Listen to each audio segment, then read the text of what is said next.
નમસ્કાર મિત્રો, પુસ્તક જ્ઞાનધારામાં તમારું ફરીથી સ્વાગત છે। આજે આપણે વાત કરીશું ચેપ્ટર 20 લક્ષ્મીના સન્માન।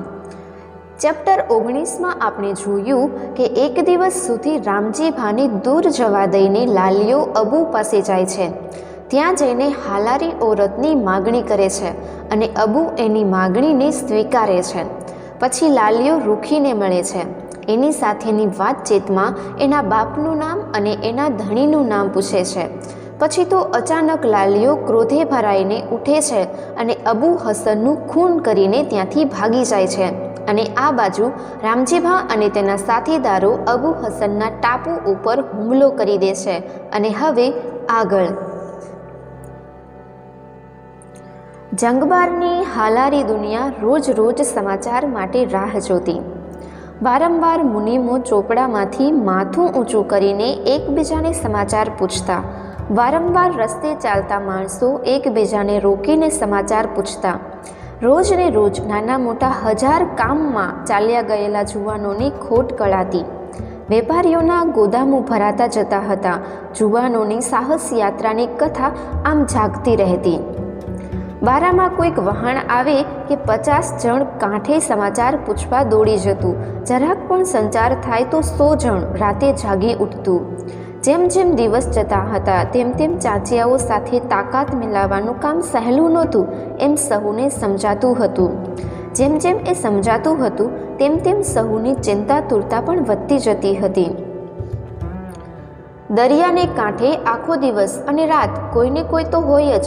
કોઈને કોઈ જંગબારના ઊંચા ઊંચા મકાનોના છાપરા ઉપરથી આંખ ઉપર હાથનું નેજવું કરીને દરિયાની ક્ષિતિજ માપતો જ હોય। એવા તો કંઈક દિવસો ગયા, કંઈક જૂઠા હુલકા શમ્યા, કંઈક ખોટા ઉધામાઓ શમી ગયા, કંઈક અધીરી દોડધામો હતાશ બનીને શમી ગઈ। ને આખરે એક દિવસ એક વાઘેર ખલાસી કાંઠેથી શ્વાસ ભર્યો દોડતો આવ્યો। લધાબા પાસે જઈ પહોંચ્યો। ભા, એણે હાંફતા હાંફતા કહ્યું, આપણા જણ આવી પહોંચ્યા? દરિયાની કોર ઉપર 7 વહાણો મેં કળ્યા છે। માથે ભગવો ઝંડો ફરફરે છે, પણ 2 વહાણ આપણા નથી એમાં। તને ખાતરી છે? મધરાતે પણ આપનું વહાણ કળી કાઢું ભા। 20 વર્ષની વહાણવટ લાજે મારી, જો મારી ભૂલ થાય તો। ખાતરી થયા પછી તો આવ્યો છું। કેટલાક છેટા હશે? હજી 2-1 ગાંવ દૂર હશે, પણ પવન સામો છે તે 3-4 ઘડીમાં આવતા જોઈએ। કંઈક હુલકા જુઠ્ઠા પડ્યા છે તે તું ખાતરી કરી જો ને। હા, મને ખાતરી ન હોય તો તમારી પાસે આવું? જોવું હોય તો ચાલો અગાસીએ। ચાલ। લધાભાને વાઘેર ઉપર અગાસી ઉપર ચડ્યા। દરિયા તરફ એમણે આંખ માંડી। દૂર દૂર 7 વહાણોના નાના ટપકા ઉગતા સૂર્યના તેજમાં સોનેરી બનેલા દરિયાની પીઠ ઉપર મગરૂબ આસાનીથી લપસતા હતા। થોડીવાર તેઓ બંને સમુદ્ર સામે નજર રાખીને ઊભા રહ્યા અને એમણે આશાપુરાનો ભગવો ઝંડો પારખ્યો અને હવામાં તોપના 3 બાર હડુકતા સાંભળ્યા। હવે કશી શંકા નહોતી રહેતી। 3 તોપની સલામી એ હાલારી વહાણવટની નિશાની। લધાભાની આંખમાં હર્ષના આંસુ આવ્યા અને એ અને વાઘેર ઝપાટાબંધ નીચે ઉતર્યા। ત્યાં એમની વખાર પાસે માણસો જમા થવા માંડ્યા। થોડીવાર થઈ હશે ત્યાં વખારની અંદરના ચબૂતરામાંથી ભૂંગિયો રણકી ઉઠ્યો ને એના ગબારા જેવા પડછંદ અવાજ ચોપાસ ગાજી ઉઠ્યા। ભૂંગિયો એ સહુને જે હોય તે કામ મૂકીને વખારે એકઠા થવાનો સાથ। આખું જંગબારી હાલાર કાંઠે એકઠું થયું। સહુ શું થયું હશે એ જાણવાની આતુરતા ધરાવતા હતા। બધાની આંખો અનિમેષ આવતા જહાજો ઉપર ઠરી રહી હતી। જહાજોની દશા ઉપરથી સાહસનું પરિણામ જાણી તેઓ કળવા મથી રહ્યા હતા। પ્રચંડ બગલાઓ પાંખો ફફડાવતા હોય એમ ચડતી ભરતી એ જહાજોએ આવીને ધક્કા ઉપર લંગર નાખ્યું। દરિયાના કાંઠા ઉપર પ્રચંડ જયનાદ ઉઠ્યો, જાણે આસમાન તૂટી પડશે એવો એ નાદ સારા શહેર ઉપર ઘૂમી વળ્યો। એક વહાણના સથા ઉપર એમણે એક બાઈને બેઠેલી જોઈ। બસ એ જ હાલારની લક્ષ્મી। એની બાજુમાં રામજીભા ઊભો હતો। ભડનો પૂત ભા રામજીભા। હાલારનું નાક એ તો જંગલમાંથી કે દરિયામાંથી એક ભૂલો પડેલો માણસ વીણી કાઢવો હોય તો એનું કામ, બીજાનું એ ગજું નહીં. શું એણે ડંકર્કનો પત્તો નહોતો મેળવ્યો ને પત્તો મેળવીને હાલારના નામનો ડંકો નહોતો બજાવ્યો? શું અત્યારે એ હાલારની લક્ષ્મીને દરિયાથી નહોતો શોધી લાવ્યો ને શોધીને હાલારના માન ને ખમીરના નિશાન નથી ગજાવ્યા? લધાભા અને રહેમતુલ્લા શેઠે ભીડ કરવા મથતા વહાણોમાં કૂદી પડવા મથતા લોકોને વાર્યા અને રામજીભા પોતાના જહાજમાંથી રૂખીને લઈને જંગબારને કાંઠે ઉતર્યો. જય આશાપુરા! રામજીભાઈએ પોતાના પ્રવાસના સફળ અંત ઉપર માની દુઆ પુકારી. જય આશાપુરા! કાંઠાના લોકોએ જયનાદ ઉપાડી લીધો ને દૂર દૂર ગુંજવામાં ફેંક્યો. લધાભા રામજીભાને ભેટ્યા, રહેમતુલ્લા શેઠ ભેટ્યા અને પછી લધાભાઈએ રૂખી સામે જોયું. બે હાથ એણે જોડીને પ્રણામ કર્યા. આવ બેટા, તું દેશની લક્ષ્મી છો ને તારા બાપને ઘેર જ આવી છો હું. રહેમતુલ્લા શેઠે હાક મારી. અરે માધવ, બહેનને માટે મારી ગાડી લઈ આવે. ગાડી આવી પહોંચે ત્યાં સુધીમાં એકબીજાને મળવામાં, એકબીજાને ઉતાવળા ટૂંકા સમાચાર પૂછવામાં સહુ રોકાયા. સમાચાર ટૂંકવાણમાં મળ્યા હતા, છતાં ખૂબ ખૂબ આહલાદક હતા. અબુ સાચીઓ દરિયાનું વરુ મરાયો હતું. એના દરિયા મથકને ભાંગી તોડી ભૂક્કા કરી નાખવામાં આવ્યા હતા. કંઈક ચાંચિયાઓ મરાયા હતા, બાકીને જીવતા કેદ પકડવામાં આવ્યા હતા. ચાંચિયાની દોલત કબજે કરવામાં આવી હતી. ચાંચિયાના વહાણો ડૂબાડવામાં આવ્યા હતા. દરિયાલાલની પીઠ ઉપર ચાંચિયાનું બીજ તરતમાં તો ફરીને ફાલે નહીં એવું કરી નાખ્યું હતું. જય આશાપુરા! જય આશાપુરા! આ સમાચારો જેમ જેમ પ્રસરતા ગયા તેમ તેમ ફરીને વિજયની હાક ઉઠવા લાગી હતી. સાચે જ આવનાર બાઈ હાલારની લક્ષ્મી હતી. એ પકડાઈ તો હાલારને ચાંચિયાવટનો સામનો કરવાનું શૂળ ચડ્યું. ચાંચિયાને ભાંગવાનું કૌવત આવ્યું. હાલારી વહાણવટને નિર્ભય થવાનો અવસર આવ્યો.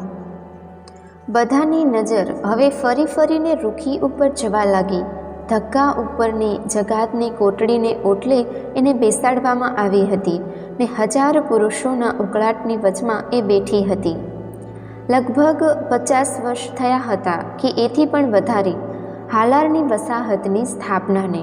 ઓછામાં ઓછું પણ 10-12 હજાર જણ એકંદરે વસ્તુ હતું વસાહતમાં, પણ હજી સુધી કોઈ કરતાં કોઈ સ્ત્રી આવી નહોતી.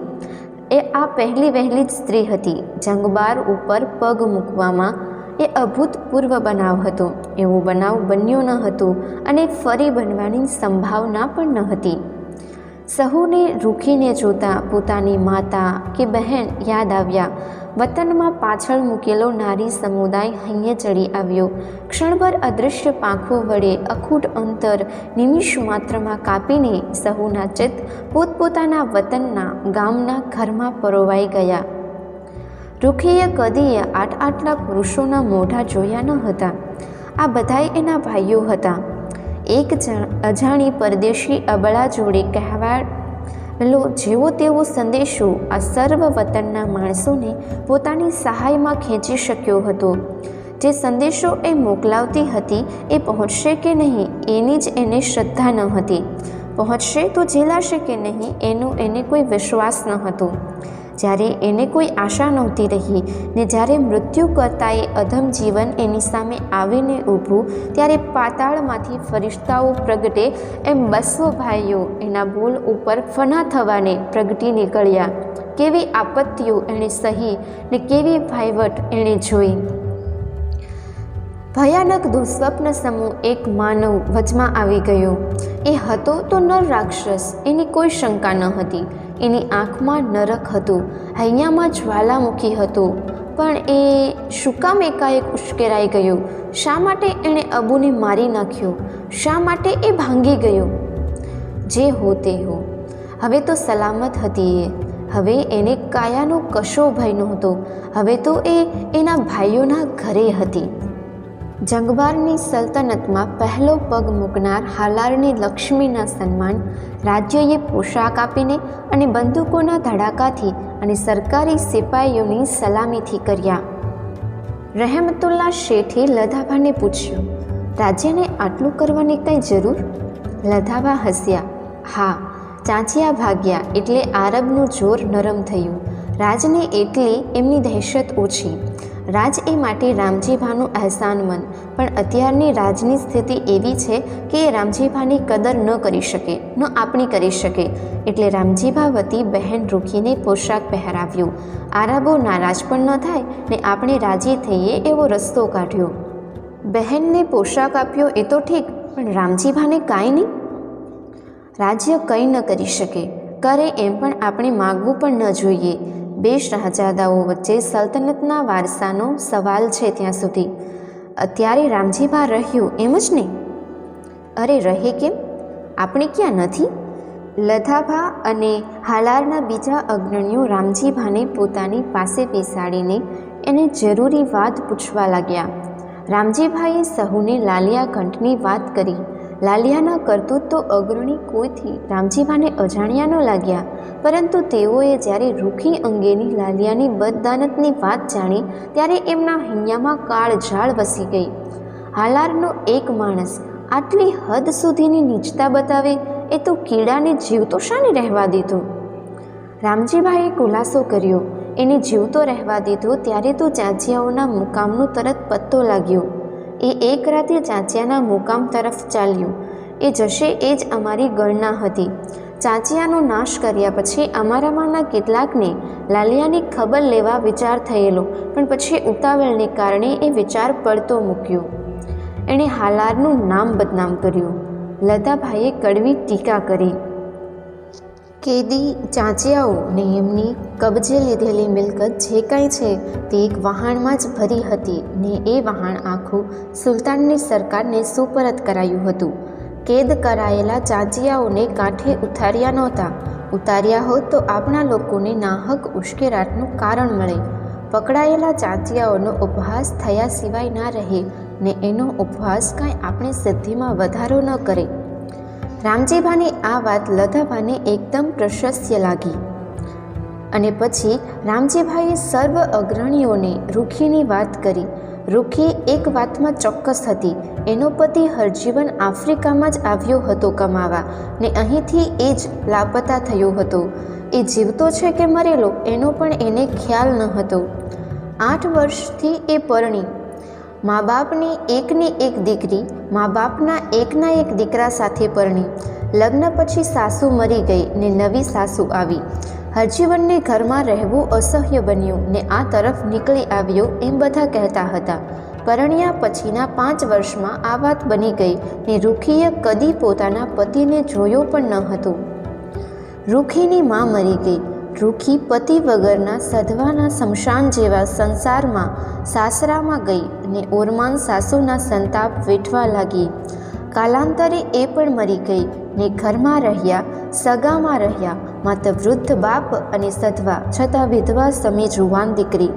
ને પછી ડોસાએ જમાઈની ભાળ મેળવવા આકાશ અને પાતાળ એક કર્યા, પણ ગરીબનું ગજું કેટલું, પાંગળાની દોટ કેટલી ને તપાસ તજવીજનું કાંઈ પરિણામ ન આવ્યું ને આખરે હરિનું નામ લઈને ડોસો અને દીકરી ખોવાઈ ગયેલાની ભાળ કાઢવા જાતી નીકળ્યા. 20 વર્ષ થયા હતા આ લગ્નને, 15 વર્ષ થયા હતા હરજીવનના અગોચરવાસને. રૂખીનું શું કરવું? વતનમાંથી કોઈ સ્ત્રી આ દેશમાં આવી ન હતી. એકલી રૂખી આવી હતી. સારાએ હિન્દુસ્તાનમાંથી પરદેશની વસાહતી ધરતી ઉપર પગ મૂકનારી એ સૌપ્રથમ નારી હતી. એ અહીં આવી હતી, પણ અહીં રહી શકશે ને એને વતનમાં પાછી મોકલીએ તો એ શું? વતનમાં એનું શું હતું? એનું કોણ હતું? સવાલ વિચારવા જોગ હતો. રામજીભાઈએ કહ્યું કે એ જ્યારે અહીં આવી છે ત્યારે ફરીને એકવાર હરજીવનની તપાસ કરાવવાનો આપણો ધર્મ ઊભો થાય છે. પહેલાં તો હરજીવનની ભાળ મેળવવાની તજવીજ શરૂ કરી દેવી જોઈએ. એ દરમિયાન એને લધાભાને ઘેર લધાભાઈએ દીકરી તરીકે રાખવી જોઈએ. લતાભાઈએ આ વાત કબૂલ રાખી અને હવે રહેમતુલ્લા શેઠે વાતને નવો વળાંક આપ્યો. બધાની વાત થઈ ગઈ, તમારી વાત કરીએ. મારી વાત? રામજીભાને અચરજ બતાવ્યું. હા, તમને ઇનામ આપવું છે. સમસ્ત કોમ વતી ઠક્કર માત્ર લુહાણા, ભાટિયા અને ખોજા તરફથી તમને બક્ષિસ આપવી જોઈએ. મને બક્ષિસ? શા માટે? મેં વળી શી વડાઈ કરી છે? હવે કહી દે રામ. લતાબાઈએ મુરબ્બી વટથી હસીને સલાહ આપી. તારા વહાણ દેખાયા ત્યારથી આ રહેમતુલ્લા મારી પાછળ લાગ્યો છે કે રામજીભાને ઇનામ આપો ને બસ આપો. તે હું શું ખોટું કહું છું? આપણા જહાજ બધા સલામત આવ્યા, ચાંચિયા ભાગ્યા, રૂખીબેન જીવતી હાથ આવી, વહાણવટ મોકળી થઈ, આપણી કોમની આબરૂ ઊંચી થઈ. માણસને ઇનામ આપવું હોય તો શું આટલું કામ ઓછું છે? પછી કોણ જાણે તમે ઉપરથી ફરિશ્તા ઉતરવાની રાહ જોતા હો તો? આકડો ન થા રહેમતુલ્લા. લતાબા હસ્યા. ઇનામ તો આપવું, પણ આપણે આપી શકશું કે નહીં એની મને ચિંતા છે. માટે તો કહું છું, રામજીભા પોતે જ માગી લે. માગું? રામજીભાઈએ કહ્યું. હા, રૂખીને વતનમાં જિંદગીનો રોટલો કરી દો. એ તો તે અમારી મશ્કરી કરી જુવાન. રહેમતુલ્લાએ કહ્યું. મશ્કરી? મશ્કરી નહીં તો બીજું શું? 1000 ભાઈની વચમાં એ અહીં આવી છે. તે ન કહ્યું હોત તોય અમે કરવાના હતા અને કરવું જ જોઈએ. રૂખીનો રોટલો માગીને તો તે અમારી આબરૂ ઉપર હાથ નાખવા જેવું કર્યું. દેશની દીકરી દુઃખી થઈને આવી હતી તેને શું રામજીભાના કહેવાથી જ અમે મદદ કરી છે? રૂખીનું તારે કાંઈ માગવા કરવાનું નથી. તારી વાત કર. કેમ, ખરું ને લતાબા? રહેમતુલ્લાની વાત શરૂઆતમાં રામજીભા હસતો હસતો સાંભળતો હતો. ધીમે ધીમે એ ગંભીર બન્યો. એના બદન ઉપર કંઈ નવો વિચાર છાઈ રહ્યો. રામજીભા ઊંધા પગે બેસતો જરા આગળ આવ્યો. એના અવાજમાં રણકાર હતો. ત્યારે માગું? હું માગીશ, તમે આપશો? હા, સ્થિતિ અને સંયોગ નજરમાં રાખી તું બોલી નાખ. હાલારના શેઠિયા, હું બોલ નાખું છું. ઉપાડાય તો ઉપાડી લેજો. હું માગું છું હાલારના વહાણવટના મોવડીઓ પાસે કે આજની ઘડીથી હાલારનો કોઈ દીકરો ગુલામ રાખે નહીં ને ગુલામના વેપાર કરે નહીં. રામજીભાની માગણી સાંભળીને રહેમતુલ્લા અવાક બની ગયો. રામજીભા આવી માગણી કરી શકશે એ એને કલ્પ્યું પણ ન હતું. લતાબા જરા ફીકું હસીને બોલ્યા. હું નહોતો કહેતો રહેમતુલ્લા કે રામજીભાને આપણે આપી શકશું કે નહીં? રામજીભાઈએ લતાબા, રહેમતુલ્લાને બીજા અગ્રણીઓ સામે જોઈને કહ્યું. હું તો હજી કહું છું કે મેં વડાઈ નથી કરી, મારો ધર્મ માત્ર બજાવ્યો છે. પણ મને આપવું હોય તો આ આપું. છે એટલા ગુલામોને છૂટા કરી દો ને નવા ગુલામો ખરીદો નહીં. જોતા નથી લતાબા કે પારકાને ગુલામ બનાવનાર જાતે જ ગુલામ બને છે? લાલિયા ઘંટ જેવા પાક્યા છે આપણે ગુલામીમાં પડ્યા તેમાંથી. રૂખી બહેન પકડાઈને ગુલામ બની તે આપણા ગુલામીના ધંધાને કારણે. પાણી ગમે ત્યાં ઢોળો, છેવટે તો રેલો પગ તળે જ આવશે. મારું કંઈ બળજોર નથી, હું કાંઈ દબાણ નથી કરતો, પણ મારે માગવાનું હોય તો આ જ માગું. લતાભાઈએ ઊંડો વિચારમાંથી ઝબકતા હોય એવી અવાજે પૂછ્યું. પણ કાંઈ નહીં તોય 7-8 હજાર ગુલામો હશે હાલારના વાડાઓમાં. એમને છોડી દઈએ તો એ શું કરે? એ મારે માથે. હું એમને લવિંગની ખેતીએ વળગાડીશ. લવિંગની ખેતી કાંઈ અમસ્તી થાય છે? રહેમતુલ્લાએ ચીડાયેલા અવાજે ટીકા કરી. ના, અમસ્તી નથી થતી, પણ એનો તો કોઈક રસ્તો નીકળી આવશે, રામજીભાઈએ કહ્યું. થોડીવાર ત્યાં મૌન છાયું. પછી રામજીભા ઉઠ્યો. હું હવે રજા લઈશ. મારી હઠ છે નહીં ને બીજી કોઈ માગણી પણ નથી. યોગ્ય લાગે તેમ કરજો. રામજીભા ત્યાંથી ઉઠ્યો. જતાં જતાં એણે હાલારના અગ્રણીઓ વચ્ચે ચર્ચા ઉપડતી સાંભળી. વાડીમાં ભોજન હતું ને ભોજન કાળે બધા એકઠા થઈને પંગત ઉપર બેસી ગયા. પીરસનારા પીરસવાના કામ માટે તૈયાર થઈ ગયા. ભોજન પૂરું થયું. લતાભાઈએ આદેશ આપ્યો કે કોઈએ જવાનું નથી. એક મહત્વની વાત સાંભળવાને સહુએ રોકાવાનું છે. બધા રોકાયા. લતાભાઈએ કહ્યું, રૂખી બહેન ક્યાં છે? એને બોલાવો. 2 જુવાનો રસોડામાંથી રૂખીને બોલાવી લાવ્યા. આવ બહેન. લતાભાઈએ ગૌરવથી રૂખીને આવકાર આપીને પોતાની પાસે બોલાવી. તું અમારી લક્ષ્મી છે. તારે હાથે એક ક્રિયા કરાવવી છે. કોઈને કાંઈ ન સમજાયું. સહુનું કુતૂહલ વધી ગયું. સાંભળો બધા. લધાભા ઊભા રહ્યા. રામજીભા ક્યાં છે? આ રહ્યો. છેવાડેથી રામજીભાઈએ સાદ પૂર્યો. આમ મારી પાસે આવ. સહુએ જગ્યા કરી આપી. રામજીભા લધાભા પાસે આવીને બેઠો. ભાઈઓ, લધાભાઈએ ઊભા થઈને બધા સાંભળે એમ વાતનો આરંભ કર્યો. જે મોટું સાહસિક કામ આપણા સહુના વતી રામજીભાઈએ પાર પાડ્યું છે એ બદલ રામજીભાને આપણે ઇનામ આપવાનું હતું. એ વિશે એમની ઈચ્છા અમે જાણી લીધી. રામજીભાઈએ ઈચ્છા એવી બતાવી છે કે આજના માંગલિક પ્રસંગે આપણે બધા ગુલામોને છોડી મૂકવા ને હવે પછી ગુલામીનો વેપાર ન કરવો, એમને એ માંગણી મંજૂર છે. હવેથી આપણામાંથી કોઈએ કદાપી ગુલામોનો વેપાર કરવાનો નથી. બધા સ્તબ્ધ બની સાંભળી રહ્યા. લધાભાઈએ આગળ ચલાવ્યું. એકંદરે આપણી બધાની પાસે 7,000 થી 8,000 ગુલામો છે. એમાંથી 6,000 વાડામાં છે ને 1,000-1,500 જુદી જુદી પેઢીઓમાં ચોકિયાતોની ને પરચુરણ કામકાજની નોકરી કરે છે. એ તમામને અત્યારથી મુક્ત કરવામાં આવે છે. રામજીભાની આંખો ચમકી ઉઠી. લતાભાઈએ આગળ ચલાવ્યો. છૂટેલા ગુલામો છૂટીને શું કરે એ જબરો સવાલ છે. રામજીભા એમને લવિંગની ખેતીમાં જોડાવાનું કહે છે. એ સારું છે, પણ એને માટે પૈસો જોઈએ. ગુલામને છોડવો હોય તો એને ધંધે ચડવાની મોકલાશ કરી આપવી જોઈએ. એટલા માટે અમે સહુએ એમ ઠરાવ્યું છે કે આ બધા ગુલામોને ઠેકાણે પાડવા ને ઠેકાણે પડે ત્યાં સુધી પોષવા માટે 1 લાખ રામજીભાને આપવા. લધાભાઈએ રામજી સામે જોયું. કેમ, હવે તો તમે રાજી થયા ને? લધાભા. રામજીભા ગળગળો થઈને લધાભાના પગ ચાલીને બેસી ગયો. મારી તે શી વડાઈ હતી? ખરી વડાઈ તો તમે કરી બતાવી છે. વાડાઓના દરવાજાઓ જ્યારે ખુલી ગયા ત્યારે અંદર પુરાયેલા ગુલામો અણસમજ્યા ભયથી થરથરી ગયા. આટલી મોડી રાતે શું કોઈનો વાંક ગુનો થયો હશે? પરંતુ જ્યારે એમણે પરિચિત કોરડાઓ ન જોયા ત્યારે એમનું ત્રાસ શમ્યો ને નવાઈ જાગી. આ શું થઈ રહ્યું છે? કોરડા વગર ગુલામોની વચમાં ફરાય? ખુલ્લા વાડામાંથી સેંકડો માણસ ધસી આવ્યું ત્યારે તો સહુએ ભગવાનને સ્મરી લીધા. દૂર દેશાવરમાં પડેલા, લગભગ ભૂલાઈ ગયેલા સ્ત્રી, બાળકો, માતા, બહેનને છેલ્લા યાદ કરી લીધા. પણ આ શું? કોઈ મારતું નથી, કોઈ ગાળ દેતું નથી ને બધા જ એમના પટ્ટાઓ કાપે છે. ને ત્યાં એમને ભોજન કરવા બેસવાનું કહેવાયું. પંગત બેસી ગઈ ને સેંકડો જુવાનોએ દોડાદોડ ને કોલાહલ કરીને શીરો ને ભજીયા પીરસી નાખ્યા. ભોજન પૂરું થયું ને થોડા માણસો આવ્યા. એ મોટા શેઠિયા જેવા લાગતા હતા. એક જુવાન આગળ આવ્યો. એ હતો રામજીભા. વાત લાવ્યો હતો કે હજારોમાં દેશી લોકોનું એ ખરું મિત્ર હતું. એ લાકુના હતું.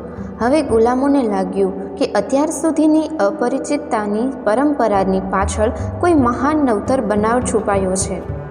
બધા નીચે બેસો.